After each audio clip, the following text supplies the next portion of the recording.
আমার লাগতেছে, দুলাল আমাকে ছাড়ো। ওর তো লাগার জন্য তো ধরছি। শোন, তুই যদি বাসা থেকে না বেরোস, আমার গার্লফ্রেন্ড বলছে তোর বউ যদি বের না হয় তোর আমি বিয়ে করবো না, আমি সম্পর্ক রাখবো না।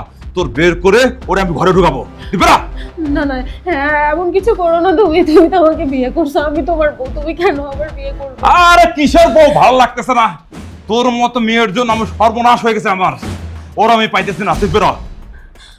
আমি তোমার পায়ে ধরি, তুমি তুমি এমন কাজ করো না। তুমি তুমি ওকে বিয়ে করো, আমি সতীনের সংসার করব, কিন্তু তারপরেও আমাকে বের করে দিও না। আর কিসের সতীনের সংসার করবি? তুই রাস্তায় রাস্তায় ভিক্ষা কর, নাহলে দেহ ব্যবসা কর, তারপরে বাসা থেকে বেরো। বেরা। তোর যদি বের না করি আমারে ও বিয়ে করবে না। তোর জন্য সব কিছু আমার নষ্ট হয়ে যেতেছে।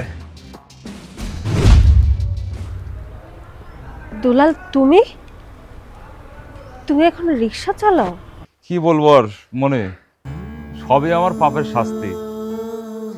আসলে তোমাকে বের করে দেওয়ার পরে আমি রিমিকে বিয়ে করি। বিয়ে করার পর কয়েক মাস ভালোই সংসার করলাম।